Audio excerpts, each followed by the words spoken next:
Hello and welcome back to PYQpedia. हम लोग 30 days की रैपिड रिवीजन सीरीज चला रहे हैं इन्फोर्समेंट ऑफिसर, अकाउंट ऑफिसर और एपीएफसी एग्ज़ाम जो 2023 में होने वाली है उसके लिए। और ये हमारा 5th क्लास है। इससे पहले हम लोगों ने 4 क्लास की है। उसमें 3 क्लास जो हुए हैं वो industrial relation and labour laws के हुए हैं, और एक जो 4th क्लास हुई थी, 3rd क्लास के बाद 4th क्लास जो हुई थी वो हुई थी जनरल अकाउंटिंग प्रिंसिपल का। और जनरल अकाउंटिंग प्रिंसिपल में जितने भी क्वेश्चन पूछे गए थे यूपीएससी के वेरियस एग्जामिनेशन में वो हमने की थी। ओके, आज जो हम लोग करने वाले हैं वो हम लोग करेंगे एनसीईआरटी 11th के कुछ टर्म्स हम लोग बेसिक पढ़ेंगे और उस पर कुछ एमसीक्यू सॉल्व करेंगे। ठीक है, ये आपको मिनिमम है जो कि आपको एग्जामिनेशन में जो लोग अकाउंट्स बैकग्राउंड से नहीं हैं, जो साइंस बैकग्राउंड से हैं, उनको मिनिमम ये करके जाना चाहिए।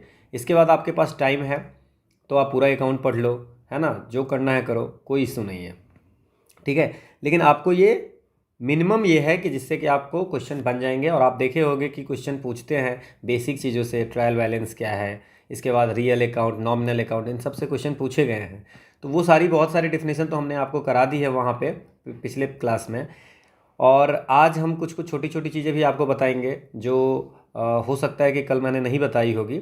ठीक है, तो आप ये, मेरा क्या है कहना कि आपको ये जो 3 वीडियो हम हैं ये आपको कंबाइंड आप ये ले करके चलो कि ये सारी आपको करनी है।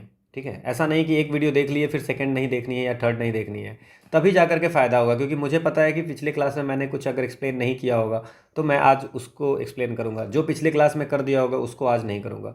तो आपको पूरी कंटिन्यू 3 वीडियो देखनी होगी और इसकी पीडीएफ आपको पहले ही मिल गई होगी टेलीग्राम चैनल पे। ठीक है, और ये सेकेंड क्लास है। और इसके बाद जो हम लोग कल करने वाले हैं वो है एनसीईआरटी 12 के जो कुछ क्वेश्चन होंगे वो करेंगे। ये बेसिक चीज़ें हैं जो कि आपको करनी ही है। उसके बाद आपके पास टाइम है तो आप कुछ भी कर सकते हो। So let's start the session. पहला क्वेश्चन है, ये एनसीईआरटी के क्वेश्चन है कि विच of the following is not a business transaction. इनमें से कौन सा व्यापार लेन देन नहीं है, बिजनेस ट्रांजेक्शन। तो क्या है, bought furniture of 10,000 for business, business के लिए फर्नीचर खरीद रहे हो तो ये बिजनेस ट्रांजेक्शन होगा। Paid for salaries of employ, employ की सैलरी पे कर रहे हो वो भी बिजनेस ट्रांजेक्शन होगा। Paid sons fee from her personal bank account, आप अपने पर्सनल बैंक अकाउंट से अगर पैसा खर्चा कर रहे हो तो वो बिजनेस ट्रांजेक्शन नहीं होगा। हमसे पूछा जा रहा है कि कौन सा बिजनेस ट्रांजेक्शन नहीं है, so C is the answer. Paid sons fee from the business, business से अगर आप पे कर रहे हैं, है ना, फी पे कर रहे हैं तो वो भी बिजनेस ट्रांजेक्शन, बिजनेस अकाउंट से, है ना, वहाँ से जो भी ट्रांजेक्शन आप कर रहे हैं that's a business transaction simple language में। और ये पर्सनल बैंक अकाउंट से किया जा रहा है तो वो क्या होगा, आपको पर्सनल ट्रांजेक्शन हो गया, ये बिजनेस ट्रांजेक्शन नहीं होगा। तो सी इज द आंसर। अब बिफोर ये सी आपको आंसर है, अब हम लोग आगे बढ़ने से पहले कुछ चीज़ें पढ़ लेते हैं। ठीक है, जो आपको अगर पता होना चाहिए बेसिक, कि आपको क्वेश्चन अगर होगा तो आपको समझ में आनी चाहिए एटलीस्ट क्वेश्चन। ठीक है ना, तो कुछ बेसिक टर्म है अकाउंटिंग की वो हम लोग बात करते हैं जो हर जगह आपको यूज होता है। जैसे पहला है एसेट्स। अब एसेट्स से क्या होता है, देखो जिनको पता होगा उनका रिवीजन हो जाएगा, जिनको नहीं पता होगा वो सीख लेंगे। So what is asset. So assets जो होता है वो होता है, जैसे मान लेते हैं कि कोई बिजनेस है ना, तो उसके पास कुछ ये होगा। जैसे मान लेते हैं कि आप एक सिंपल सा सोचिए कि सुपर बाजार है। ठीक है, तो अब सुपर बाजार है या कोई कंपनी है तो उसके पास सामान को ले जाने लाने के लिए ट्रक होगा, तो वो उसका एसेट हो गया।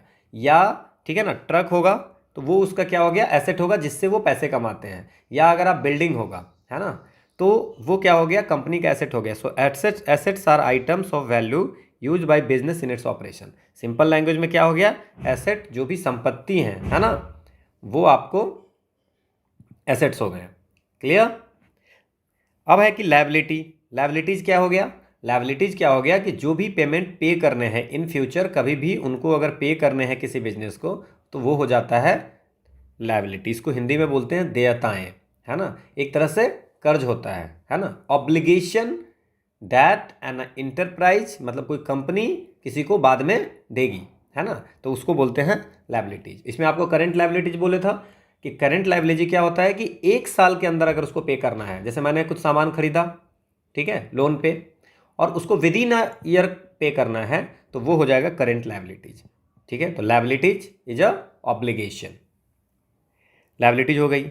इसके बाद कैपिटल, कैपिटल आपको पता है पूंजी। अगर आप कोई भी बिजनेस शुरू कर रहे हो तो आपको कुछ पैसे की ज़रूरत होती है ना, तो वो जो इन्वेस्टमेंट आप कर रहे हो उसको बोलते हैं कैपिटल। इसके बाद रेवेन्यू, मैंने कल बताया था कि रेवेन्यू जो है वो सिंपल सा आप याद रखिए कि कंपनी की जो इनकम होगी वो रेवेन्यू है, ठीक है। अब प्रॉफिट और गेन ये दोनों चीज़ें हैं। अब व्हाट इज प्रॉफिट और व्हाट इज गेन, दोनों में अंतर है। अब क्या है कि प्रॉफिट जो होता है, जैसे मान लीजिए कि आपकी इनकम ज़्यादा है, इनकम ज़्यादा है और क्या है उसका एक्सपेंस कम है, तो इनकम ज़्यादा है एक्सपेंस कम है तो वो हो जाएगा प्रॉफिट, ठीक है। और गेन वो होता है, ठीक है ना, जैसे आप सोचो तो कल हम लोगों ने बात की थी कि कैपिटल गेन के बारे में। दैट्स मीन्स कि अगर आप कोई प्रॉपर्टी फिक्स एसेट्स है आपके पास में, वो आप बेच रहे हो, लेकिन कोर्ट केस जीत जाते हो, वहाँ से जो पैसा आता है ना, या जो एसेट्स आपकी है, लैंड है आपके कंपनी की या कुछ भी है, उसकी वैल्यू बढ़ जाती है, दैट्स अ गेन, है ना। 1 लाख में ख़रीदा था और अब ये 2 लाख हो गया, तो वो हो गया gain. So there is a difference between the gain and profit. Now what is voucher, देखिए कोई भी चीज़ आप खरीदते हो, ठीक है, तो खरीदते हो तो उसका क्या है, ये होता है क्या कहते हैं, कुछ रिसीट होते हैं, है ना। सो डॉक्यूमेंट्री एविडेंस कि आपने खरीदा है, आपके पास मोबाइल है, आपने मोबाइल खरीदा है, इसकी क्या प्रूफ है, तो वो आपको एक डॉक्यूमेंट्री एविडेंस होती हैं जिसको बोलते हैं वाउचर, कि कोई भी ट्रांजेक्शन हो रहा है तो उसका एक वाउचर होगा, प्रूफ होगा, है ना। अब है गुड्स। गुड्स क्या होता है, गुड्स होता है जैसे कोई भी बिजनेस है ना, तो वो कोई प्रोडक्ट बनाता होगा, है ना, कोई भी प्रोडक्ट को बाई या सेल करता होगा, तो वो जो होता है उसको बोलते हैं गुड्स। लेकिन किसी के लिए गुड्स, किसी के लिए एसेट्स भी हो सकता है। जैसे मान लेते हैं कि जो फर्नीचर का कोई दुकान है, तो फर्नीचर का दुकान जो है सो उसमें चेयर और टेबल होंगे, तो चेयर और टेबल अगर फर्नीचर का दुकान वाला क्या करेगा, उसको उसके पास जो है तो उसके लिए गुड्स हो गया, क्योंकि उसको वो बेचता है। लेकिन वही अगर हमको बिजनेस ओपन करना है और हमें चेयर और टेबल चाहिए, हम वहाँ से खरीदेंगे, तो हमारे लिए वो क्या हो गया, फिक्स एसेट्स हो गए, है ना, ठीक है। सो वो हो गया गुड्स। अब ड्राइंग वर्ड एक बार आप सुने होंगे कि ड्राइंग क्या होता है। ड्राइंग क्या होता है, जैसे मान लीजिए कि कोई बिजनेसमैन है ना, ओनर है कंपनी का, तो वो ओनर क्या करता है, अपने पर्सनल यूज के लिए अगर कुछ पैसे निकालता है, कहाँ से, कंपनी से, है ना, बिजनेस से अगर निकालता है तो उसको बोलते हैं ड्राइंग। इसके बाद यहाँ बहुत कन्फ्यूजन है डेबिटर और क्रेडिटर, है ना। सो डेबिटर और क्रेडिटर क्या है, ठीक है, तो डेबिटर और क्रेडिटर में देनदार और लेनदार। डेबिटर का होता है देनदार, ठीक है, और क्रेडिटर लेनदार, ठीक है। सो डेबिटर आर पर्सन्स। अब आप देख लीजिए कि इसमें क्या होगा, जैसे मान लेते हैं कि अगर हमें, हमारा बिजनेस है और हमने क्या किया, हमसे किसी ने कुछ खरीदा, कोई भी गुड्स या सर्विस खरीदा, ठीक है, तो उसके लिए क्या हुआ कि क्रेडिट पे उधार खरीदा, ठीक है ना। सो डेबिटर अ पर्सन या कोई एंटिटीज हो सकती है ना, business entities, who owe to an enterprise an amount for buying goods and services on credit, credit पे लिए हैं, है ना, तो उसको पैसे देने पड़ेंगे, दैट्स अ डेबिटर। और क्रेडिटर्स आर अ पर्सन, है ना, या एंटिटीज जो पेड, है ना, who have to be paid by an enterprise an amount for providing the goods और सर्विस जो दिया है उसको देने के लिए। अब मान लीजिए कि आप सोचिए एक कंपनी है, ठीक है, और बी कंपनी है, ठीक है। अब ए कंपनी कुछ सामान बेचती है बी कंपनी को, सेल करती है कोई गुड्स, ठीक है। अब मान लेते हैं कि सेल गुड्स करेगा तो या तो पैसा दे देगा, या क्या करेगा कि इसमें क्या कहेगा कि हम इसको उधार लेंगे क्रेडिट पे, ठीक है। तो ए दे रहा है और बी, तो ये हो गया डेबिटर और ये हो गया क्रेडिटर, ठीक है। जो देता है वो डेबिटर और बी जो हो गया वो क्रेडिटर, ठीक है, क्योंकि बी ने इस उधार पे लिया है, समझ में आ गया, क्योंकि बी को बाद में फिर देना होगा पैसा उसको, क्लियर। अब डेबिट और क्रेडिट क्या है, ठीक है, ये भी यहाँ भी कंफ्यूजन है ना। और डेबिट क्या होता है और क्रेडिट क्या होता है, जैसे मान लेते हैं एक एग्जाम्पल है, मान लीजिए कोई नया कंप्यूटर खरीदा गया, कोई बिजनेस में एक नया कंप्यूटर खरीदा गया 12,000 का, उधार खरीदा गया, ठीक है। तो ये क्या हो गया, उधार खरीदा, तो it would record ₹12,000 as debit in account for equipment. तो बिजनेस क्या करेगा, आप गए कंप्यूटर खरीदने, ठीक है, तो कंप्यूटर खरीदने गए, तो अब क्या हो गया कि बिजनेस के लिए हमको काम के लिए कंप्यूटर खरीदना है, बिजनेस स्टार्ट करने के लिए। अब आप कंप्यूटर खरीदने गए लेकिन आपके पास पैसा नहीं, आपने उधार लिया, तो जब आप वहाँ से आओगे तो आप क्या, कहाँ लिखोगे, डेबिट या क्रेडिट, तो वो क्या करता है पर्सन, वो 12,000 रुपया डेबिट लिखता है अपने अकाउंट में, ठीक है। Debit in its account for equipment, किसी एसेट खरीदने के लिए हमने ये किया। और 12,000 as a credit in its account payable account liability, मतलब ये लिखता है कि 12,000 का हमारा एसेट्स हुआ एज ए डेबिट, और 12,000 का एज ए क्रेडिट हमारा लायबिलिटी है, कि मतलब हमको बाद में इसका पैसा देना है। सो डेबिट जो होता है वो इंक्रीजेज एन एसेट, ठीक है। So debit in accountancy, debit entry increases an asset, है ना, और लायबिलिटी को डिक्रीज करता है, ठीक है। और डेबिट क्या हो गया, debit indicates money coming into account, account में पैसा आ रहा है। और credit indicates money living an account. आप समझ गए कि अब जैसे मान लेते हैं कि 12,000 रुपया ये का सामान लेके आया, इसका मतलब 12,000 की आपने एसेट्स कर ली, तो आपके पास आया तो। सो डेबिट जो अगर अकाउंट में होगा वो अकाउंट में आ रहा है वो, और क्रेडिट क्या हो जाएगा, जैसे 12,000 का आपने सामान लिया, वो कर्जा ले लिया ना आपने, तो क्रेडिट में इसलिए लिखेंगे कि वो आपको बाद में देना है, दैट्स अ लायबिलिटी। समझ गए, क्रेडिट हो, डेबिट पे वाला एसेट्स हो जाएगा, क्रेडिट जो हो जाएगा वो लायबिलिटी हो जाएगा। सो डेबिट कमिंग इनटू, पैसा आ रहा है ना, और क्रेडिट पैसा जाने वाला है। तो डेबिट में अगर कुछ भी लिखा हुआ है क्रेडिट में लिखा हो तो आपको समझ में आ गया, DR और CR से डिनोट करते हैं, ठीक है। अब क्या है, ठीक है, तो ये आपके कुछ टर्म्स थे जो कि आपको मैंने बता दिया। अब क्या है कि which is the last step of accounting as a process of information. अब क्या है कि accounting as a source of information, accounting as a process of information. So accounting आपको पता चल गया कि अकाउंटिंग होता है कि जो accounting as a source of information system, ये क्या होता है, प्रोसेस है identifying, measuring, recording and communicating the economic event. एक कंपनी में जो भी इकोनॉमिक इवेंट होती है ना, उसको रिकॉर्ड करके और कम्युनिकेट करना कि बाकी लोग जो है वो देखेंगे। जैसे आपको मान लीजिए स्टॉक खरीदना है, ठीक है, तो आपको पहले कंपनी के बारे में पता होना चाहिए। तो कंपनी के बारे में कहाँ से पता चलेगा, अगर अकाउंटिंग नहीं होगा, उसकी बैलेंस शीट नहीं आएगी, चीज़ें आएगी नहीं बाहर, तो कैसे पता चलेगा। So that's a accounting as a source of information. और सोर्स ऑफ इंफॉर्मेशन है कि वहाँ से हमें उस ऑर्गेनाइजेशन के बारे में मिलता है पता। किसको मिलता है, इंटरेस्टेड यूजर को। अब आपको टाटा की ज़रूरत नहीं है इन्फॉर्मेशन, आप कभी नहीं देखते होगे, हर साल वो निकालती है ना, बट आप देखते नहीं हो। जिनको ज़रूरत होती है, जिनको उनके शेयर खरीदने या कोई भी चीज़ें हैं, तो वो वहाँ से देखती है ना, इन्फॉर्मेशन। सो अकाउंटिंग जो है वो एक इन्फॉर्मेशन का सोर्स है। अब इसमें क्या है कि लास्ट स्टेप क्या है accounting as a process of information. So पहले क्या होता है कि कोई भी जो ट्रांजेक्शन होती है उसको करते हैं आइडेंटिफाई। प्रोसेस क्या होता है, पहले हम लोग आइडेंटिफाई करते हैं ट्रांजेक्शन को, ठीक है। अब ये आइडेंटिफाई करते हैं, उसके बाद आइडेंटिफाई कैसे करते हैं, वाउचर से। समझिए, वाउचर मतलब क्या हो गया कि कुछ भी खरीदा या बेचा तो उसका वाउचर होगा। मैंने आपको पहले कहा था कि जो वाउचर होता है वो क्या होता है, documentary evidence in support of a कोई ट्रांजेक्शन हो रहा है तो उसका कुछ ये एविडेंस तो होगा ना। तो वाउचर से हमें पता चलता है कि कौन सा फाइनेंशियल ट्रांजेक्शन हुई है, ठीक है। अब यहाँ से ट्रांजेक्शन होती है, इसके बाद उसकी एंट्री होती है कहाँ पे, जर्नल में, ठीक है। जर्नल में एंट्री हो गया।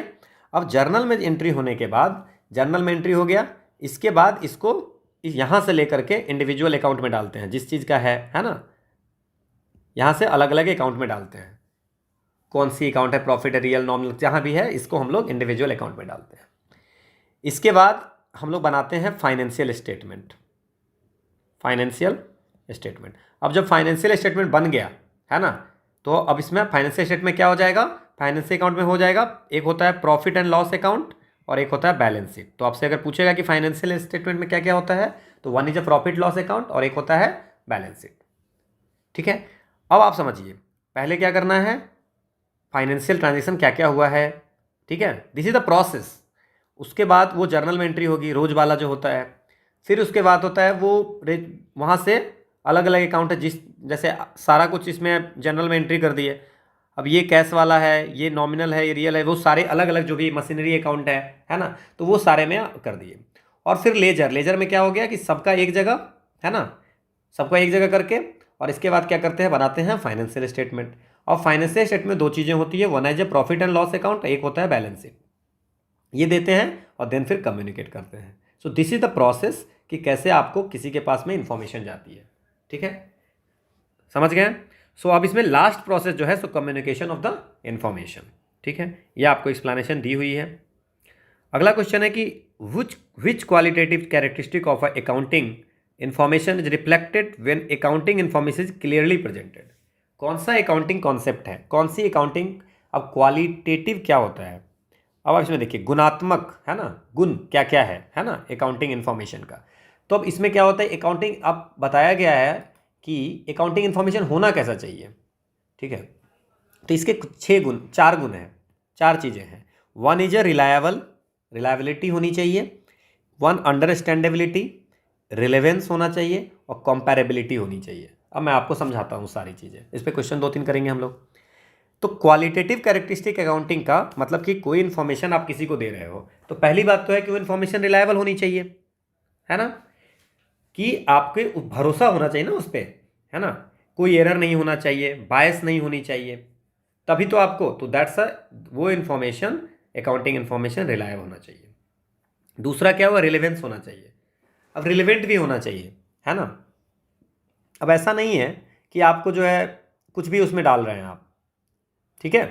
तो रिलेवेंसी से क्या होगा, to be relevant information must be available in time, must help in prediction and feedback, जिससे कि आपको प्रेडिक्शन में फ़ायदा मिले, है ना, ठीक है। कि अगर जिसको इन्फॉर्मेशन चाहिए उसको वो पता करने में फ़ायदा मिले कि भाई इसका पास्ट कैसा था, है ना, पास्ट में इसका क्या था, प्रेजेंट में क्या है और फ्यूचर में क्या हो सकता है, वो उसको सोचने में, पास्ट इवेल्यूशन करने में उसको फ़ायदा। तो रिलेवेंस होना चाहिए, अंडरस्टैंडेबिलिटी होनी चाहिए। अब मान लीजिए कोई इन्फॉर्मेशन आप दे रहे हो, ठीक है, तो ऐसा इन्फॉर्मेशन होनी चाहिए कि उसको समझ आए, है ना, ऐसा ना होना चाहिए कि उसको अंडरस्टैंड ही ना हो, ठीक है। सो इंटरप्रेट कर पाए, तो वो हो गया अंडरस्टैंडेबिलिटी। देन कंपैरेबिलिटी, कंपैरेबिलिटी कॉन्सेप्ट ये कहता है कि जो भी अकाउंट है वो एक कॉमन पीरियड होना चाहिए, है ना, एक कॉमन फॉर्मेट होना चाहिए, तभी तो आप कंपेयर कर पाओगे। जैसे मान लीजिए कि आपको टाटा से रिलायंस की करनी है, ठीक है, तो टाटा से रिलायंस कर दी, तो दोनों की अगर फॉर्मेट सेम होगी तभी तो आप कंपेयर कर पाओगे, है ना। So to be comparable accounting reports must belong to a common period, है ना। अब मान लीजिए कि टाटा और इसे कर रहा है तो दोनों अगर मान लीजिए कि 1 अप्रैल से 31 मार्च तक करेगा तभी तो, अगर ये 1 से 31 तक, 1 मार्च से 31 अप्रैल तक कर रहा है, ठीक है, सॉरी 1 अप्रैल से 31 मार्च तक कर रहा है और ये 1 जनवरी से 31 दिसंबर तक कर रहा है, तो आप कंपेयर नहीं कर सकते हो ना। तो कॉमन पीरियड होना चाहिए। सो जो भी इंफॉर्मेशन देने वाले दे रहे हो वो रिलायबल होना चाहिए, रिलेवेंट होना चाहिए, उसी चीज़ के रिलेटेड हो। ऐसा नहीं कि आप कुछ कर सकते हो, उसको देख सकते हो, उससे आपको प्रेडिक्शन कर सकते हो। अंडरस्टैंडेबल होना चाहिए, अंडरस्टैंड होना चाहिए, है ना, इंटरप्रेट आप कर पाओ सही से, और कंपेयरेबिलिटी होना चाहिए, मतलब कि आप दूसरे से अगर कॉमन पीरियड से होगा तभी आप कंपेयर कर पाओगे, अदरवाइज कंपेयर नहीं कर पाओगे।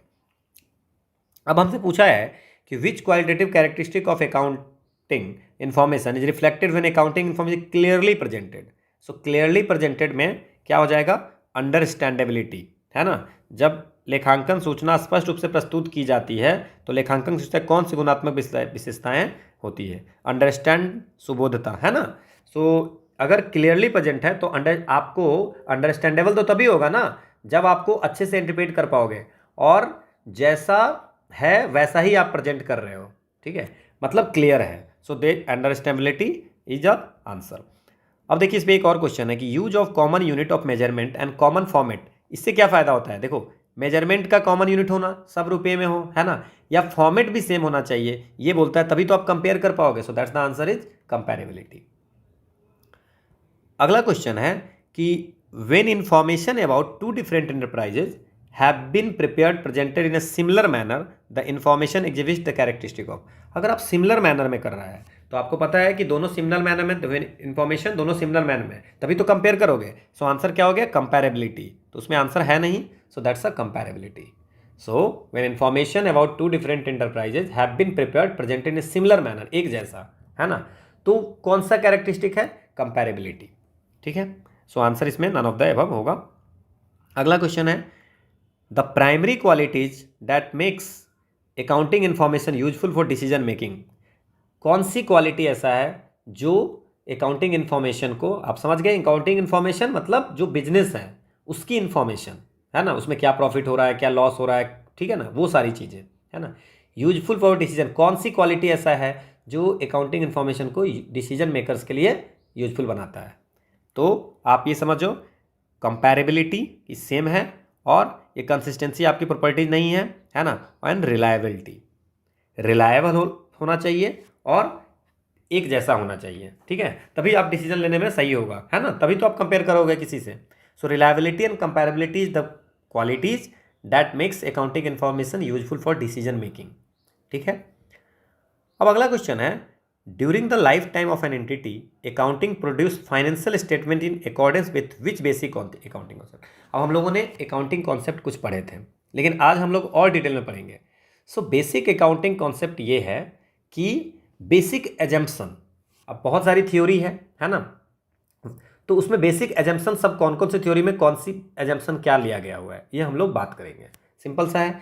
अब इसमें कितने सारे हैं, वन इज द, ठीक है, सो business entity concept, money measurement concept, money measurement हम लोगों ने किया था, गोइंग कंसर्न कॉन्सेप्ट कल पढ़ा था, एक है अकाउंटिंग पीरियड कॉन्सेप्ट, एक कॉस्ट कॉन्सेप्ट, एक ड्यूअल एस्पेक्ट और ड्यूअलिटी कॉन्सेप्ट, एक रिवेन्यू रिकॉग्निशन जो कल हम लोगों ने पढ़ा था, एक मैचिंग कॉन्सेप्ट है, एक फुल डिस्क्लोजर है ना, एक कंसिस्टेंसी कॉन्सेप्ट है ना, और एक कंजर्वेटिज्म है, और मैटेरियलिटी एंड ऑब्जेक्टिविटी, इतने कॉन्सेप्ट है। अब आपको देख के डर लग रहा होगा, डरना नहीं है, बहुत ही आसान है, मैं आपको समझा देता हूँ एक एक लाइन में। What is matching concept? Matching इस कॉन्सेप्ट कहता है कि एक अकाउंटिंग पीरियड में, ठीक है ना, मैंने आपको कल भी बताया था, जो रेवेन्यू हो उस पीरियड में और जो एक्सपेंस हो वो उसी पर्टिकुलर अकाउंटिंग पीरियड का पर्टिकुलरली अकाउंटिंग पीरियड में मैच करना चाहिए, दैट्स अ मैचिंग कॉन्सेप्ट, ठीक है, आसान है। मैचिंग कॉन्सेप्ट हो गया कि पर्टिकुलर अकाउंटिंग पीरियड में, जैसे कि अगर इस 2022-23 की बात करें तो 2022-23 में जितनी रेवेन्यू आई, इनकम और जो खर्चे हुए वो आपको मैच करना चाहिए, समझ गए। कंजर्वेटिज्म कॉन्सेप्ट क्या कहता है? कंजर्वेटिज्म कॉन्सेप्ट कल हम लोगों ने बात किया था कि कंजर्वेटिज्म कहता है कि अगर आपको प्रॉफिट है तो वो आपको रिकॉर्ड नहीं कर रहे हो, कोई दिक्कत नहीं है, लेकिन अगर आपका कोई लॉस होने वाला है या पॉसिबिलिटी है कि लॉस होगा तो उसको आपको नोट डाउन करना है, दैट्स अ कंजर्वेटिव रूढ़िवादिता, ठीक है।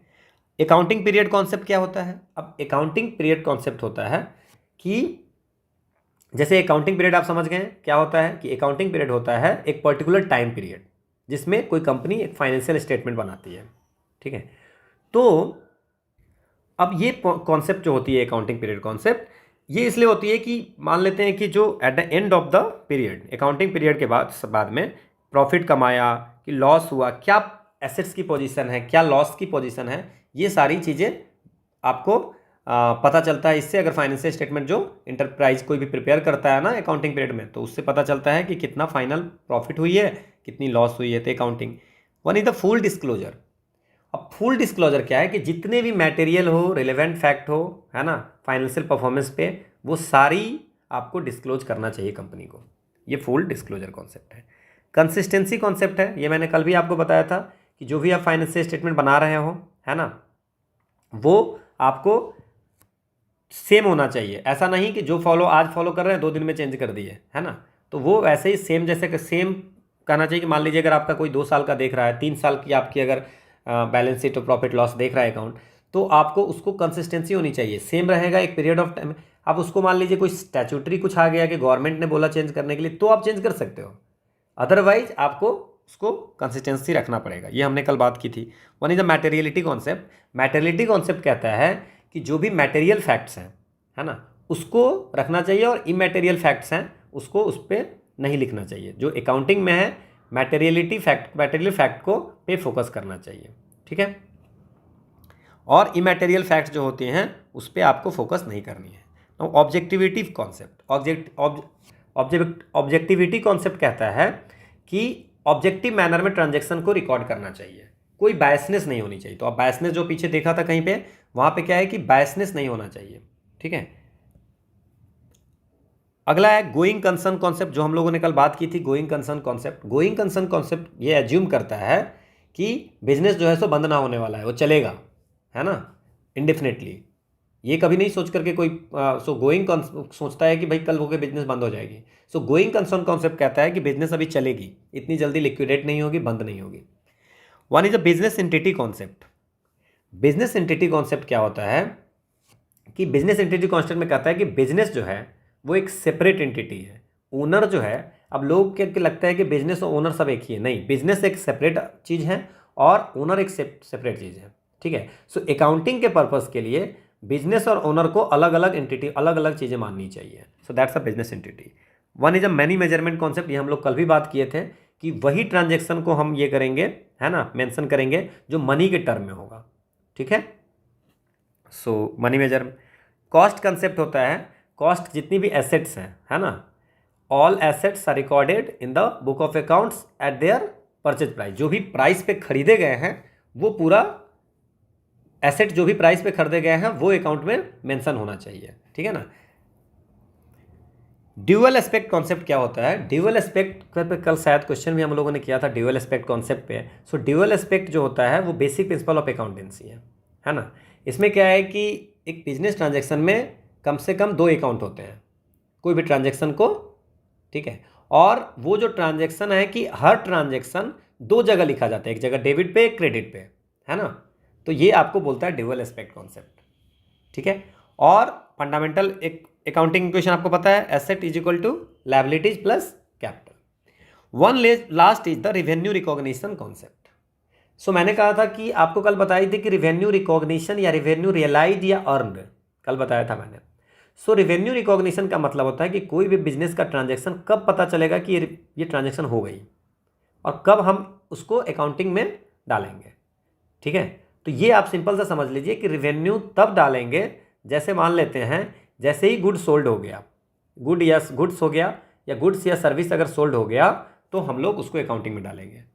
अब इसमें किसी ने पूछा था कि अगर गुड्स सोल्ड नहीं हुआ, क्रेडिट पे उधारी है, पैसा आएगा तब मानेंगे? नहीं, गुड्स सोल्ड हो गया तो हम उसको मान लेंगे कि हमारा जो है सो रेवेन्यू इनकम हो गया। अब बोलेंगे कि चलो ठीक है, बाद में अगर पैसा नहीं दिया, ऐसा क्वेश्चन किसी ने पूछा था। सो बाद में अगर पैसा नहीं दिएगा तो उसकी फिर अलग एंट्री होती है।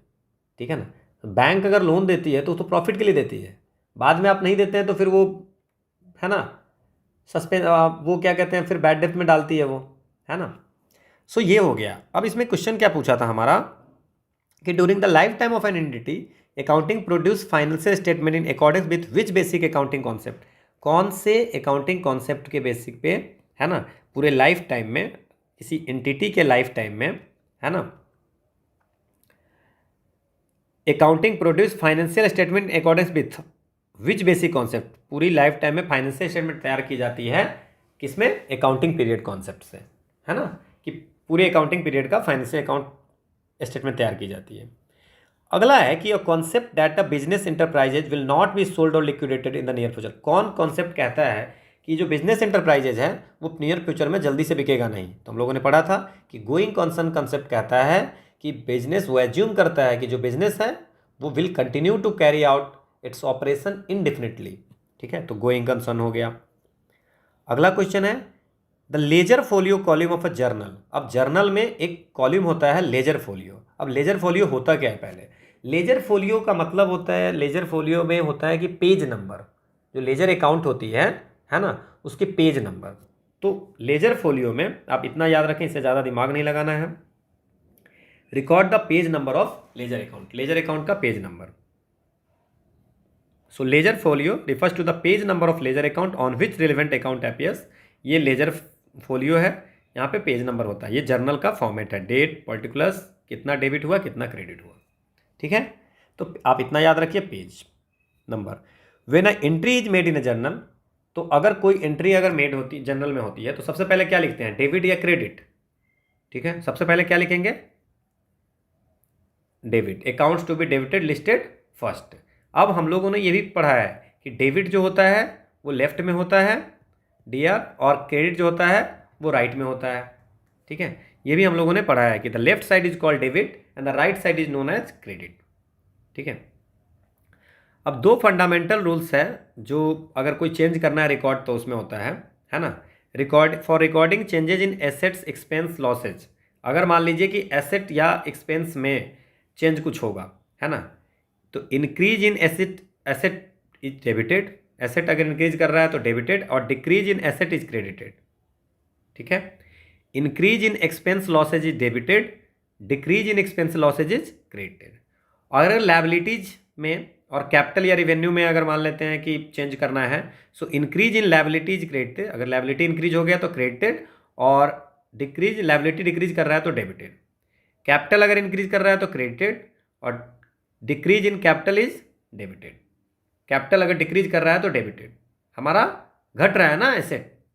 Increase in revenue gain is credited, revenue की इंक्रीज हो रही है तो क्रेडिटेड हो गया, है ना, और डिक्रीज इन रेवेन्यू गेन हो गया वो डेबिटेड हो गया। ये रूल है, बट आपको इतना अगर नहीं भी याद रखेंगे तो कोई इशू नहीं है। If a transaction is properly analyse, अगर कोई ट्रांजेक्शन पूरी तरह से ठीक होगा, सो यदि किसी लेन देन का ठीक से विश्लेषण और रिकॉर्ड किया गया हुआ है तो डेबिट और क्रेडिट इक्वल होगा। टोटल जो डेबिट होगा, टोटल जो क्रेडिट होगा वो इक्वल होगा। ठीक है। अगला है कि वाउचर किस लिए प्रिपेयर किया जाता है। सो वाउचर मैंने बता दिया है कि डॉक्यूमेंट्री एविडेंस है। सो कोई भी कैश रिसिप्ट पेड हो रही है या सेल हो रही है, परचेज हो रही है, सारी चीज़ों के लिए आपको वाउचर होती है। ठीक है, ये आपको एक्सप्लेनेशन है। अब वाउचर कहाँ से प्रिपेयर होती है, मैंने आपको बताया था कि वाउचर की डिफिनीशन में कि डॉक्यूमेंट्री एविडेंस है, जर्नल एंट्री से तो बाद में होगा। So voucher is prepare from the documentary evidence. हमारे पास जो डॉक्यूमेंट्री एविडेंस होगा कि हमने ये खरीदे हैं, बेचे हैं, वहाँ से वो जो है सो वाउचर बनेगा। ठीक है, voucher is a documentary evidence. अब क्या है, how many sides does account, account में कितने साइड होते हैं। आसान सा क्वेश्चन है, 2 साइड होते हैं, एक डेबिट एक credit side. A purchase of machine from for cash should be debited to. अब कैश से machine, a purchase of machine for cash should be debited to कहाँ से होगा, हमने कल ये पढ़ा था। क्या पढ़ा था कि अगर मशीन की परचेज कर रहे हैं तो वो मशीन अकाउंट से, ठीक है, मशीन को परचेज करने के लिए। ठीक है, why which of the following, अब अकाउंटिंग हमने पढ़ा था कि अकाउंटिंग इक्वेशन जो होता है कि वो होता है कि asset of a business are always equal to the liabilities and capital. ठीक है, कैपिटल मतलब जो ओनर्स की इक्विटी है, जो पैसा इन्वेस्ट किया था, जो पैसा इन्वेस्ट किया था और जो कर्जा लिया है, लायबिलिटीज है, वो एसेट के बराबर होगा। ठीक है, so asset is equal to capital and liabilities. तो asset is equal to capital liabilities, तो आंसर क्या हो जाएगा, asset capital is equal to asset minus liabilities. ये आपको फॉर्मूला याद रखना है। अगला क्वेश्चन है, cash withdrawal by the proprietor, है ना, प्रोपराइटर के द्वारा जो कैश किया जाएगा वो कहाँ पे क्रेडिट होगा, तो कैश विड्रॉल कर रहा है तो हमने पढ़ा था कि अगर कैश कुछ भी होगा तो वो कैश अकाउंट में चला जाएगा। ठीक है, the book in which all accounts are maintained, कौन सा है जिसमें कि सारे बुक मेंटेन होते हैं, है ना, the book in which all accounts are maintained, सारे अकाउंट मेंटेन किया जाते हैं, that's a ledger. Ledger is a principal book of accounting system, it contains different account, है ना, where transaction related to that account are recorded. ठीक है, अब इसमें आपको है कैश बुक, इसमें है आपको जर्नल, इसमें है परचेज बुक। अब ये जर्नल का ही टाइप होता है कैश बुक, ठीक है ना, और परचेज रिटर्न होती है, परचेज बुक होती है, परचेज रिटर्न बुक होती है, परचेज जर्नल बुक होती है। ये जर्नल को ही सब डिवाइड करके कैश बुक और परचेज बुक में है। और लेजर है जिसमें सारा अकाउंट रहता है, ये हम लोगों ने कल भी बात किया था। So the book in which all accounts are maintained is known as ledger. ये हम आपको एक्सप्लेन कर दिए हैं कि बाकी जो कैश बुक है और परचेज बुक है वो सारे जो पार्ट हैं वो जर्नल के ही पार्ट हैं। Recording of transaction in journal, अगर ट्रांजेक्शन को रिकॉर्ड करते हैं जर्नल में तो उसको क्या बोलते हैं, journalising. So the process of recording transaction in journal, journal में ट्रांजेक्शन को रिकॉर्ड करने की जो प्रोसेस है उसको बोलते हैं जर्नलाइजिंग। अगला है गुड्स परचेज्ड ऑन कैश, ठीक है, वो कहाँ जाएगा, कैश बुक में जाएगा। ठीक है ना, so cash book is a book in which all transaction relating to cash receipt and cash payment, जो कैश में रिसीव कर रहे हैं या कैश से पेमेंट करते हैं वो सारी ट्रांजेक्शन कहाँ जाएगा, so goods purchase on cash, तो वो जाएगा कैश बुक में। अब इसमें आपको 2-3 चीज़ें हैं, मैंने बता दिया जर्नल के टाइप है, purchase journal book, sales journal book और परचेज रिटर्न जर्नल बुक। इसके बारे में थोड़ा बता देते हैं। नाउ जैसे मान लीजिए कि कोई भी गुड्स आप परचेज कर रहे हो, ठीक है, तो परचेज जर्नल में लिखा जाएगा, चाहे, ठीक है ना, लेकिन अगर कैश से खरीदा जाएगा तो वो कैश बुक में लिखा जाएगा। ठीक है, clear. So all credit purchase of goods are recorded in purchase journal, whereas अगर कैश परचेज होगा तो कैश बुक में लिखी जाएगी। नाउ परचेज रिटर्न क्या होता है, परचेज रिटर्न क्या होता है, जैसे मान लेते हैं कि कभी कभी क्या होता है कि आपने कुछ गुड्स खरीदे, ठीक है, और उसको बाद में रिटर्न कर देना पड़ा सप्लायर को, किसी भी रीजन से ख़राब निकला या कुछ भी ऐसा हुआ, क्वालिटी है, डिफेक्टिव है, तो वो कहाँ पे लिखेंगे, सो दैट्स अ परचेज रिटर्न। ठीक है, सेल्स जर्नल बुक होता है, जितना भी सेल होता है ना, वो सेल्स जर्नल में लिखा जाता है, और लेकिन कैश से अगर सेल्स होगा तो वो कैश बुक में लिखा जाएगा। तो आप समझ गए, ठीक है, ये एक्सप्लेनेशन है। अगला है कि cash book does not record transaction. अब कैश बुक कौन सा ट्रांजेक्शन नहीं रिकॉर्ड करता है? Cash book does not record transaction of, कौन सा ट्रांजेक्शन नहीं करता है? कैश नेचर का तो करता ही है, कैश और क्रेडिट नेचर का तो कैश हो ही नहीं, तो ये ऑप्शन भी गलत हो गया। सो क्रेडिट का वो नहीं करता है, वो सिर्फ कैश का करता है। कैश बुक ओनली कैश, ठीक है। सो कैश एंड क्रेडिट नहीं होगा, क्रेडिट नेचर नहीं होगा, सिर्फ कैश नेचर वाले को ट्रांजेक्शन को रिकॉर्ड करता है, ठीक है। अगला क्वेश्चन है the periodic total of sales return journal is posted to. ये कहाँ जाता है? सेल्स रिटर्न जर्नल मतलब क्या हुआ? सेल्स रिटर्न जर्नल क्या होता है कि इसमें कौन सा रहता है, जैसे मान लीजिए कोई गुड्स आपने बेच दिया, अब कस्टमर उसको रिटर्न कर दिया, तो जब आप कस्टमर से रिटर्न करते हो तो उसको कहाँ लिखोगे? So that's in sales return account. Sales return account में आप लिखते हो। नाम से क्लियर है। अगला क्वेश्चन है the periodic total of purchase return journal. अब परचेज रिटर्न जर्नल कहाँ पे पोस्ट होगा? सो परचेज रिटर्न जर्नल जो होगा वो परचेज रिटर्न अकाउंट में होगा। ये हम लोगों ने पहले कर दिया कि कोई परचेज वो रिटर्न अगर हो गया है तो परचेज रिटर्न अकाउंट में होगा, ठीक है। सब जर्नल के अलग अलग प्रकार है ना। बैलेंसिंग ऑफ अकाउंट, क्या मतलब है कि अकाउंट बैलेंस हो गया? सो बैलेंसिंग ऑफ अकाउंट का मतलब होता है कि टोटल बैलेंसिंग अकाउंट मतलब कि जो डेबिट वाली है ना साइड, और क्रेडिट वाली साइड है ना, ठीक है ना। सो इसका बैलेंस कब होगा? इसका डिफरेंस अगर मान लीजिए कहेंगे कि एकदम अकाउंट मिल गया, मतलब डेबिट और क्रेडिट इक्वल हो जाएगा। सो बैलेंसिंग ऑफ अकाउंट्स का मतलब होता है कि डिफरेंस इन टोटल डेबिट, कितने डेबिट हुए कितने क्रेडिट हुए। अब अगर मान लेते हैं कि डेबिट ज़्यादा हुए क्रेडिट कम हुए, ठीक है ना। सो जो रियल में होना चाहिए वो डेबिट क्रेडिट के इक्वल होना चाहिए, ठीक है। अगला है कि agreement of trial balance is affected by.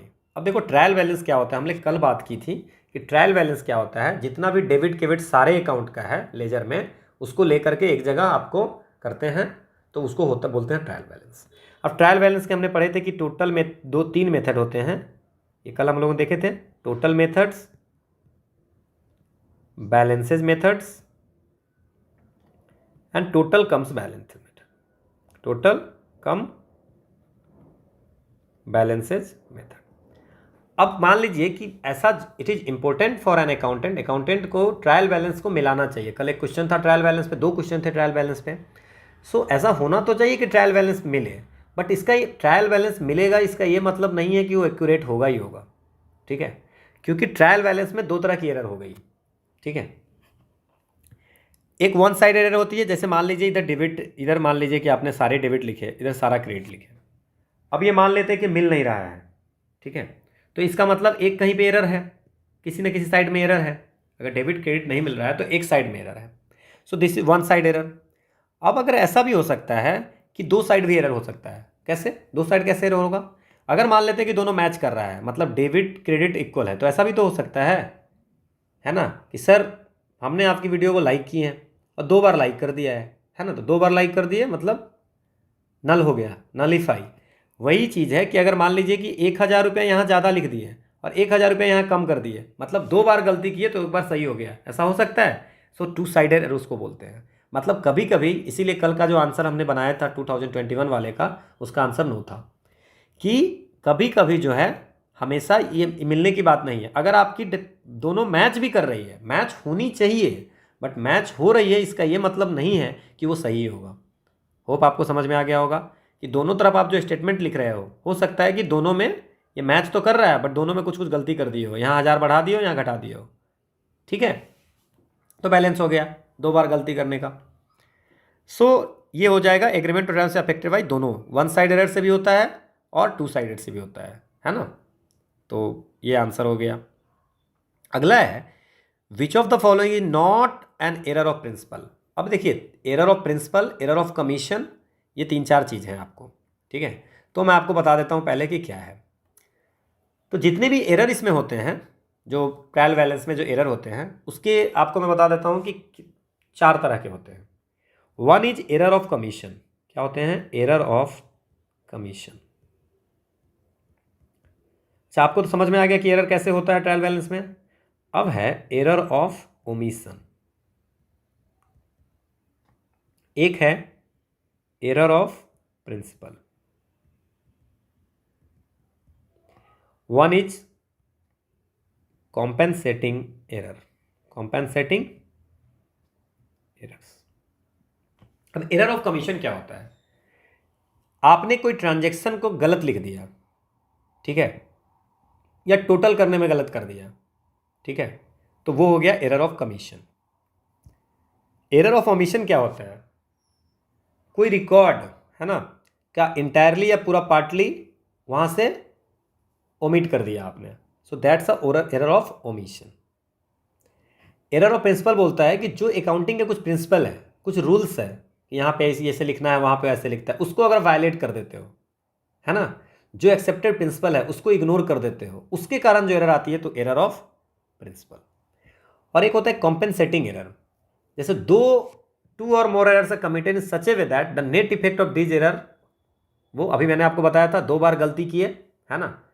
So compensating error होता है इधर जो गलती की है और उधर गलती की है, डेबिट साइड और क्रेडिट साइड वाला अकाउंट में, वो इस तरह से एरर हुआ कि दोनों लास्ट में आपको इक्वल हो गया, तो दैट्स अ कंपेंसेटिंग एरर। तो अब मुझे लगता है सब समझ गए। अब हमारा पहला क्वेश्चन जो है, अब एरर पे 1-2 क्वेश्चन हम लोग करते हैं। Which of the following is not an error of principle? Error of principle में आपको समझ में आ गया कि एरर ऑफ प्रिंसिपल क्या होता है, कि अकाउंटिंग एंट्री जो होगा वो एक एक्सेप्टेड अकाउंटिंग प्रिंसिपल के अकॉर्डिंग होना चाहिए। अगर उसको इग्नोर कर रहे हो या वायलेट कर रहे हो, उसके कारण जो एरर हो रही है, तो वो हो गया error of principle. So purchase of furniture debited to purchase account, repair on overhauling of second hand machinery purchase debited to repair account, repair वाला रिपेयर में चला जाएगा। Cash receipt from Manoj posted to Saroj. अब अगर आप मान लीजिए कि मनोज से लिए और सरोज वाले में पोस्ट कर दिए, ठीक है, तो वो प्रिंसिपल एरर नहीं होगा, उसमें आपको कोई अकाउंटिंग प्रिंसिपल को आप वायलेट नहीं कर रहे हो, ठीक है, आप उसमें एरर ऑफ प्रिंसिपल को वायलेट नहीं कर रहे हो। आपने क्या किया, गलती से मनोज से जो कैश रिसीव किए हैं वो आप सरोज में लिख दिए हो, ठीक है। इसका मतलब क्या हो गया, एरर ऑफ कमीशन, है ना, due to wrong recording of transaction. समझ में आया? तो ये हो गया आपको, ये जो होगा रॉन्ग क्या कहते हैं, एरर ऑफ कमीशन होगा, रॉन्ग टोटलिंग या wrong recording of transaction. Manoj वाला सरोज में लिख दिए, ठीक है। सो एरर ऑफ प्रिंसिपल कौन सा नहीं है, तो ये एरर ऑफ प्रिंसिपल नहीं है, ठीक है। बाकी सब जो है वो प्रिंसिपल है कि कौन से अकाउंट में क्या लिखना है ना, रिपेयर अकाउंट में रिपेयर वाला, सेल्स अकाउंट में सेल्स वाला, परचेज अकाउंट में परचेज वाला, ये तो अकाउंटिंग प्रिंसिपल है जिसको फॉलो करनी है। अगला है which of the following is not an error of commission. अब एरर ऑफ कमीशन कौन सा नहीं है? अब इसमें एरर ऑफ कमीशन मैंने आपको बताई थी, क्या बताया था एरर ऑफ कमीशन में? एरर ऑफ कमीशन में बताया था कि error due to wrong totaling, wrong recording of transaction, है ना, या रॉन्ग बैलेंसिंग से। तो अब इसमें क्वेश्चन हम लोग आंसर देखते हैं। Overcasting of sales book, credit sales to Ramesh, अच्छा नॉट पूछ रहा है, क्रेडिट सेल्स टू रमेश इतना credit to his account, Ramesh का एक है credit sales to Ramesh, credit Ramesh के अकाउंट में कर रहे हैं, ठीक है। Wrong balancing of machinery account और cash sales not recorded in the cash book. So cash sale अगर कैश बुक में नहीं करेंगे वो हो जाएगा एरर ऑफ किसमें, समझिए, एरर ऑफ प्रिंसिपल। क्योंकि एरर ऑफ प्रिंसिपल कहता है ना कि परचेज अगर कर रहे हैं तो परचेज अकाउंट में डेली, रिपेयर कर रहे हैं तो रिपेयर अकाउंट में, सेल कर रहे हैं तो सेल अकाउंट में, कैश सेल है तो कैश बुक में। तो अगर आप कैश सेल को कैश बुक में नहीं कर रहे हैं, that's not a error, that's a principle error of errors of principle, ठीक है। So not error of commission कौन सा हो गया, कैश सेल्स नॉट रिकॉर्डेड, ठीक है। ये आसान सा क्वेश्चन था। अगला है if the trial balance agree, मतलब कि एग्री का मतलब क्या हो गया, ट्रायल बैलेंस एग्री कर रहा है मतलब कि डेबिट साइड और क्रेडिट साइड दोनों बराबर हो गया, है ना। तो अगर ट्रायल बैलेंस एग्री कर रहा है तो मैंने आपको कहा था कि डेबिट और क्रेडिट दोनों इक्वल है, ठीक है। लेकिन अगर मान लीजिए कि डेबिट साइड और क्रेडिट साइड इक्वल है तो क्या एरर नहीं हो सकता है? मैंने अभी कहा कि एरर हो सकता है ना। एक बार आपने लाइक किया और एक बार डिसलाइक, फिर उसको क्लिक कर दिया, है ना, तो बराबर हो गया ना, ठीक है। तो अगर इधर भी एरर होगा, इधर भी एरर होगा, तो दोनों साइड एरर अगर होगा बुक में, so if the trial balance agree it implies that there may be two sided error in the book. मतलब कि दोनों ट्रायल बैलेंस एग्री का मतलब क्या हो गया, डेबिट और क्रेडिट इक्वल हो गया, पूरे अकाउंट का डेबिट क्रेडिट इक्वल हो गया। लेकिन हो सकता है कि उसमें एरर हो, टू साइडेड एरर होगा, थोड़ा इधर एरर करेंगे थोड़ा इधर एरर करेंगे, दोनों तरफ एरर करके नहीं होगा, वन साइडेड एरर में तो मिलेगा ही नहीं। Clear? So there may be two sided error in the book, ये हम समझ चुके हैं। अब मान लीजिए कि ये डेबिट है। अब हमने गए निकालने, सारे अकाउंट को लेके आ गए, सारे अकाउंट के डेबिट क्रेडिट को नोट डाउन कर रहे हैं, अभी हमारा मिल ही नहीं रहा है। लेकिन हमको तो फाइनेंशियल स्टेटमेंट निकालनी होती है ना, फाइनेंशियल स्टेटमेंट निकालनी होती है। तो अब कैसे करेंगे? डेबिट क्रेडिट को बिना मिलाए हुए फाइनेंशियल स्टेटमेंट निकाल नहीं सकते हो। जो डेबिट हुई और क्रेडिट हुई इक्वल होनी ही चाहिए। तो कैसे निकालेंगे? तो अगर मान लेते हैं कि अगर यहाँ पे 1,000 रुपया हुआ और यहाँ पे 800 हुआ, तो ये जो 200 डिफरेंस हो जाती है वो हमें मिल नहीं रहा है कि कहाँ किस गलती से हुआ है, हम फॉल्ट खोज नहीं पा रहा है। तो जब तक फॉल्ट नहीं खोज पा रहे हैं तब तक इसको लिख देंगे सस्पेंस अकाउंट, एक अलग बनाएंगे suspense account, an account in which the difference in the trial balance is put till such time that errors are located and rectified. तब तक जब तक कि एरर को हम लोग खोज करके और फिर उसको रेक्टिफाई ना कर दें। ठीक है, अब बोलिए कि क्यों? पहले तो खोज लेते हैं। जब फाइनेंशियल स्टेटमेंट हमको निकालना होता है तो उस समय हमको मान लीजिए कि इस कारण से फाइनेंशियल स्टेटमेंट निकालना हमारा रुके नहीं, इसलिए ये होता है कि आप फाइनेंशियल स्टेटमेंट निकाल दीजिए, आप लिख दीजिए कि सस्पेंस अकाउंट में इतना कि इतना पैसा का कहीं पे समझ नहीं आ रहा है कि कहाँ पे कुछ गलती हुई है। ठीक है, तो ये हो जाएगा, क्या आंसर हो जाएगा? There are some one sided error only in the books yet to be located. कुछ ऐसा वन साइडेड एरर है, ठीक है ना, किसी एक तरफ एरर है जिसके कारण या तो यहाँ पे एरर है ना, कि 200 रुपये कम लिखा गया है, नहीं तो यहाँ पे एरर है कि 200 ज़्यादा लिखा गया है। So there are some one side error only in the books yet to be located, मतलब कि अभी तक मिला नहीं है। तो इससे क्या होता है कि फाइनेंशियल स्टेटमेंट जो बनाना है वो रुकता नहीं है। आप फाइनेंशियल स्टेटमेंट बना देंगे कि देखो भाई ये डेबिट क्रेडिट है, मिला नहीं, ये सस्पेंस में है। सस्पेंस अकाउंट मतलब ये इतना पैसा अभी तक हमें रेक्टिफाई नहीं कर पाया है। आसान सा था। अब क्या है, wage paid for installation of a new machinery is debited to wage account. अगर इंस्टॉलेशन ऑफ नई मशीनरी को करना है, तो मैंने कल बात की थी आपसे। अब देखिए एनसीईआरटी से कैसे क्वेश्चन पूछता है, ये एनसीईआरटी के क्वेश्चन है और ये क्वेश्चन पूछा हुआ है, ठीक है, कि इंस्टॉलेशन ऑफ न्यू मशीनरी का कहाँ पे जा करके सबमिट होगा। तो इंस्टॉलेशन ऑफ न्यू मशीनरी का हमने आपको बताया था कि मशीनरी अकाउंट में होगा, ठीक है, is debited to machinery account. लेकिन ये क्या किया है, इसके लिए जो मशीनरी इंस्टॉलेशन, मतलब नया मशीनरी लाया, उसके इंस्टॉलेशन के लिए जो वेज होगी वो डेबिटेड टू मशीनरी अकाउंट। ये हमने कल पढ़ी थी, ये क्वेश्चन पूछा था और देखो एनसीईआरटी में दिया हुआ है। तो अब ये बोल रहा है कि तो एरर हो गया, तो मशीनरी अकाउंट का मशीनरी में ही होना चाहिए। कौन बोलता है? अकाउंटिंग के प्रिंसिपल बोलती है। अकाउंटिंग का प्रिंसिपल यही कहता है ना कि भाई मशीनरी अकाउंट वाला मशीनरी में जाएगा, परचेज वाला परचेज में जाएगा, कॉस्ट कैश वाला कैश में जाएगा, यही बोलता है। तो ये तो हो गया कि वेज पेड फॉर, जो वेज फी आएगा वो वेज अकाउंट से डेबिटेड टू वेज अकाउंट हो गया। तो ये क्या हो गया? An error of principle. एरर के हम लोग बहुत सारे क्वेश्चन कर लिए हैं, ठीक है, ये आपको सब एक्सप्लेन किया हुआ है। अगला है कि ट्रायल बैलेंस क्या है। Trial balance nothing but the an statement जिसमें सबके डेबिट कार्ड और डेबिट और क्रेडिट एक जगह करते हैं, ठीक है। A trial balance is prepared. Trial balance prepare किया जाता है कैसे? After posting to ledger is complete and account है, after preparation of final statement. अरे फाइनल स्टेटमेंट के बाद ट्रायल बैलेंस करेंगे? नहीं, तो गलत है। हम फाइनेंशियल स्टेटमेंट करने के लिए तो ट्रायल बैलेंस में सस्पेंस अकाउंट में भी डाल देते हैं।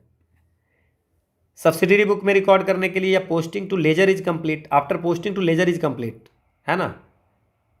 लेकिन after posting to ledger is complete तो होता ही है, लेकिन अकाउंट जब बैलेंस हो जाता है, मतलब डेबिट क्रेडिट मिल जाता है।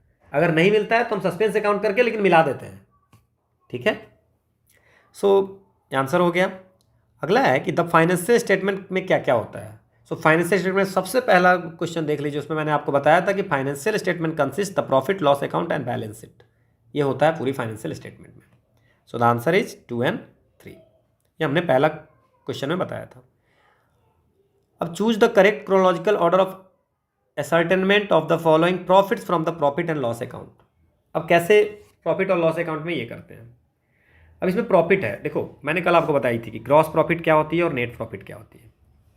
देखो नेट प्रॉफिट जो होती है और ग्रॉस प्रॉफिट में डिफरेंस ये होता है कि ग्रॉस प्रॉफिट जो होती है वो कंपनी में जो भी चीज़ें, अगर हमने इनकम जो हमने खर्चा किया और जो हमें मिला तो जो बचा उसको बोलेंगे ग्रॉस प्रॉफिट। लेकिन नेट प्रॉफिट होती है कि उसके अलावा आपके कुछ टैक्स भी देने होते हैं, है ना। सो वो हो जाएगा नेट प्रॉफिट, टैक्स देना है या कुछ एक्सपेंस है तो वो सब काट करके तब जो बचा वो नेट प्रॉफिट है। अब एक ऑपरेटिंग प्रॉफिट आ गया, ठीक है। सो ऑपरेटिंग है किसी भी, जैसे मान लेते हैं ऑपरेटिंग रिवेन्यू, ठीक है, ऑपरेटिंग रिवेन्यू और ऑपरेटिंग एक्सपेंस, ये दोनों का डिफरेंस जो होगा वो होगा ऑपरेटिंग प्रॉफिट, ठीक है। लेकिन इसमें क्या है, आपको ऑपरेटिंग प्रॉफिट में भी इंटरेस्ट और टैक्स को, है ना, नहीं घटाते हैं। अब जैसे मान लीजिए कि नेट प्रॉफिट में, ग्रॉस प्रॉफिट में तो मैंने सीधे कर दिया कि 5,000 का सामान लिया, ठीक है, 3,000 का सामान 3,000 में खरीदा, 5,000 में बेचा, 2,000 का प्रॉफिट हो गया। नेट में क्या होता है कि भैया वो 3,000 रुपये आप कहाँ से लाए थे, उसके कुछ इंटरेस्ट होंगे, तो 3,000 रुपये के 200 रुपये तो इंटरेस्ट हो गए आपके, तो वो 200 रुपये है। अब आपकी कुछ टैक्स भी होंगी, ठीक है, वो आप 5,000 में से घटाओ, फिर ये 2,000 से कम की प्रॉफिट दिखेगी, that's a net profit. Operating profit है कि जो ऑपरेटिंग रेवेन्यू होती है और ऑपरेटिंग एक्सपेंस होती है उसकी डिफरेंस जो होती है वो ऑपरेटिंग प्रॉफिट होता है। अब ऑपरेटिंग प्रॉफिट ये पर्टिकुलर प्रॉफिट हो गया, और ग्रॉस और नेट पूरी कंपनी की हो गई। लेकिन ऑपरेटिंग प्रॉफिट में भी इनडायरेक्ट टैक्स और टैक्स को नहीं मेंशन करते हैं। क्लियर? तो अब पूछ रहा है कि इसमें कौन पहले होगा, तो सबसे पहले ग्रॉस प्रॉफिट, फिर क्या होगा ऑपरेटिंग प्रॉफिट, और फिर नेट प्रॉफिट। तो आप सोच लो सबसे ज़्यादा क्या होगा, ग्रॉस प्रॉफिट पूरे का, फिर क्या होगा ऑपरेटिंग प्रॉफिट, क्योंकि ऑपरेटिंग में भी टैक्स को नहीं कंसिडर करते हैं, और सबसे कम क्या होगा नेट प्रॉफिट में, तो सब इंटरेस्ट टैक्स वगैरह सब हटा करके करेंगे, ठीक है। So net profit, so the answer is this one. ये आपको एक्सप्लेनेशन है। अगला क्वेश्चन है, while calculating operating profit the following are not taken. मैंने कहा बता दिया था, उसमें ये भी आप नहीं सोचते हो कि मान लीजिए कि अगर आग लग गई, है ना, ऐसा कुछ एबनॉर्मल चीज़ें हो गई, ठीक है, तो उसको भी कंसीडर नहीं करते हैं। और expense of purely financial nature, है ना, सो इसमें not taken into consideration abnormal items and expense of the purely financial nature. Clear? While calculating operating profit, the income and expenses of purely financial nature are not taken into account. Thus, operating profit is profit before interest and tax. Similarly, abnormal items such as loss by fire, etc. are also not taken into account. ये भी इसमें नहीं करते हैं। Now, what is the operating profit? So, operating profit is net profit. Operating profit is net profit plus non-operating expense कर non-operating expense क्या लगेंगे, है ना, गैर परिचालन व्यय, है ना, माइनस नॉन ऑपरेटिंग इनकम, ठीक है। नॉन ऑपरेटिंग इनकम जो होगा और नॉन ऑपरेटिंग का जो एक्सपेंस होगा, so non operating expense minus income, तो ये तो प्रॉफिट हो गया ना। अच्छा, सिंपल सी बात है, एक्सपेंस और माइनस इनकम, ठीक है, और ये नेट प्रॉफिट में तो टैक्स वाला आ गया, है ना, और non operating expense minus non operating income कर देंगे तो ये हो जाएगा operating profit, which is before deduction of tax. आप इसका फॉर्मूला भी याद रख सकते हैं, ठीक है, ये आपको एनसीईआरटी का है, आपको याद रखना चाहिए। अब एक क्वेश्चन है कि the opening capital is 50,000, opening capital है 50,000 रुपया, ठीक है, स्टार्टिंग का कर रहे हो बिजनेस 50,000 रुपया को, ऑन 1 अप्रैल 2016 को, 1 अप्रैल 2016 को आपके पास कैपिटल है 50,000 रुपया। 10,000 रुपया 1 जनवरी 2017 को, अब देखो 1/4/2016 को आपके पास जो कैपिटल है वो है ₹50,000, ठीक है। अब क्या कर रहे हो कि 1 जनवरी 2017 को आप 10,000 रुपया और इसमें कैपिटल पूंजी दे देते हो, ठीक है। Interest charge on capital 10% per annum, एक साल में 10% की बात है इंटरेस्ट का। So the amount of interest on capital shown in profit and loss account as on, तो 31 मार्च 2017 को आप इस कैपिटल पे इंटरेस्ट कितना दिखाओगे। सो इस कैपिटल पे इंटरेस्ट कितना दिखाएंगे, तो 50,000 रुपया, देखो 31/3/2017 को हो जाएंगे पूरी एक साल, तो 50,000 पे जो इंटरेस्ट होगा 10% पे, वो कितनी होंगी 5,000, ठीक है, 5,000 होगा। और ये 10,000 जो है मात्र 3 महीने रहा है, तो अगर 10,000 पे अगर ये 12 महीने रहता तो कितना होता है इसका इंटरेस्ट, 1,000। तो अभी 3 ही महीने रहा है कि 1 जनवरी को आया है और 31 मार्च को तो कैलकुलेट ही कर रहे हैं, मतलब 3 ही महीना, मतलब बाई 4, 12 महीने में 3 ही महीना का, तो 1,000/4 मतलब 250 रुपये, मतलब टोटल इंटरेस्ट जो लिखा जाएगा प्रॉफिट लॉस अकाउंट में है 5,250। अब ये क्वेश्चन अगर आपको पूछेगा तो आप सोचेगा नहीं नहीं तो प्रॉफिट एंड लॉस का क्वेश्चन लगा आपको। अब ये क्वेश्चन पूछेगा तो आप कहोगे कि भाई ये तो अकाउंट्स के क्वेश्चन है, तब तो कुछ नहीं हो सकता। ठीक है, सो 5250 इज द आंसर। अगला है, if the insurance premium paid, insurance का जो भुगतान प्रीमियम करना है 1000, ठीक है, लेकिन 300 रुपया पहले से दिया हुआ है, तो लाभ हानि खाते में क्या दिखाओगे? 700। 1000 रुपया का हमको इंश्योरेंस प्रीमियम पेड करना है और 300 रुपये पहले से पेड है, ठीक है, तो क्या बीमा प्रीमियम की राशि क्या लिखेंगे? 700 रुपये लिखेंगे। ठीक है, okay okay, so this is all about the today's session. और इसमें हमने बहुत सारी चीज़ें देखी है। ट्रायल बैलेंस में देखी है कि ट्रायल बैलेंस में जो एनसीईआरटी के क्वेश्चन है वहीं से उठाई गई थी, दो क्वेश्चन पिछले साल। फिर आपको देखा है कि वेरियस टर्म्स देखे हैं कि एसेट्स क्या होती है, लाइबिलिटीज़ क्या होती है ना, डेबिट क्या होता है, क्रेडिट क्या होता है, डेबिटर क्या होता है, क्रेडिटर क्या होता है, वाउचर क्या होती है, जर्नल क्या होती है, जर्नल के कितने टाइप्स हैं, वेरियस अकाउंटिंग कॉन्सेप्ट है, गोइंग कंसर्न है, मैचिंग है, मैटेरियलिटी है, कंसिस्टेंसी है, ये सारी पढ़ी है। फिर हम लोगों ने accounting as a source of information में पढ़ा है कि क्या क्या होनी चाहिए, रिलायबल होनी चाहिए, रिलेवेंट होनी चाहिए, है ना, अंडरस्टैंडेबल होना चाहिए और कंपेरेबल होना चाहिए, ये हम लोगों ने पढ़ी थी। फिर हम लोगों ने इसमें आपको ट्रायल बैलेंस के 3 मेथड है वो पढ़े थे। फिर हम लोगों ने पढ़ा है कि ट्रायल बैलेंस में एरर 1 साइडेड और 2 साइड दोनों हो सकता है, वो समझे हैं। फिर हमने पढ़ा है कि अगर एरर होगी तो एरर में क्या करेंगे, सस्पेंस अकाउंट के बारे में पढ़ा है कि सस्पेंस अकाउंट क्या होता है। फिर हमने पढ़ा है कि जो एरर होती है वो 4 कैटेगरी में है, error of commission, error of omission, error of principle और कंपनसेटिंग एरर। तो ये सारी चीज़ें हम लोगों ने पढ़ी है ट्रायल बैलेंस में। और ये 11th की आपने पूरी सिलेबस लगभग पढ़ ली। 11th में इसके अलावा कुछ ज़्यादा है नहीं, ठीक है। सो इसके बाद हम लोगों ने पढ़ा था operating profit, net profit, gross profit, ये भी पढ़ा था, इसमें डिफरेंस क्या होगा वो भी पढ़ा था हम लोगों ने।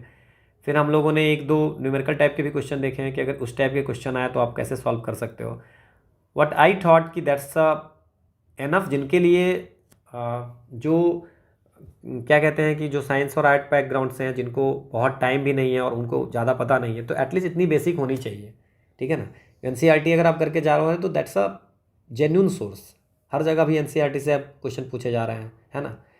तो आप ये जरूर करके जाओ। कल जो हम लोग करेंगे 12वीं, तो 11th की 2 बुक थी, उसमें जो जो छोटे छोटे जो भी कॉन्सेप्ट थे, है ना, और वो हम लोगों ने कर लिए हैं। जो भी कॉन्सेप्ट हैं उस पर जितने भी क्वेश्चन हो सके हैं हमने किए हैं, और ये सारी क्वेश्चन एनसीईआरटी की हैं। कल हम लोग 12th की करेंगे। 12th की एनसीईआरटी की 2 बुक हैं, वहाँ से जितने भी क्वेश्चन होंगे और जो भी कॉन्सेप्ट होगी वो हम लोग वहाँ से कंप्लीट करेंगे, ठीक है। और एग्ज़ाम जैसे जैसे नज़दीक आ रहा है, सो लग रहा होगा कि भाई तैयारी तो है नहीं, सब पढ़ ली और कुछ नहीं समझ में आ रहा है। So stop doubting your self, work hard and make it happen. आप अपने आप पे भरोसा रखो। टेस्ट सीरीज से कुछ नहीं होगा। टेस्ट सीरीज जो है, टेस्ट सीरीज आप दो। टेस्ट सीरीज सिर्फ इसलिए देना चाहिए कि आपको टाइम का पता चले कि आप कितने टाइम में कर पा रहे हो। ऑनलाइन टेस्ट सीरीज दे रहे हो उसका भी कोई मतलब नहीं है। आप प्रिंट आउट करो कहीं से, आप पेपर कहीं से ले लो, वहाँ से अगर आप फिल करके देखो कि आपको बबल्स फिल करने में कितना, ओएमआर सीट को फिल करने में कितना टाइम लगता है। ऑनलाइन आप दे रहे हो, वहाँ और यहाँ में बहुत अंतर हो जाती है, ठीक है। तो और उसमें फालतू के क्वेश्चन है तो उस पर टेंशन नहीं लेना है कि मार्क्स कम आ रहे हैं, क्योंकि बकवास क्वेश्चन पूछे जा रहे हैं, ठीक है। हो सकता है कि 1-2 क्वेश्चन आपका टफ आ भी जाए, तो उसको छोड़ के चलो। सारे 120 में 120 तो कटअप जाएगा नहीं, ठीक है। So this is all about today's class. Next class में हम 12वीं की एनसीईआरटी करेंगे। अगर आपको कोई भी डाउट हो तो आप पूछ लो, क्लियर कर लो। अगर कहीं पे भी मैंने थोड़ा कम समझाया हो या आपको कम समझ में आया हो, ठीक है, तो अगर आपको नहीं समझ में आया तो कोई इशू नहीं, आप टेलीग्राम या आप कमेंट सेक्शन में आप पूछ लो। या मैं हमेशा कहता हूँ कि आप लाइव देखो और लाइव में पूछ लो, मैं उस समय लाइव रहता हूँ, तो आप उस समय पूछ सकते हो। So thanks for watching. आपको PDF ये मिल चुकी होगी, और मिलते हैं हम लोग नेक्स्ट क्लास में जो Day 6 की होगी, accountancy. Then will start the social security, globalization and population. Thanks for watching.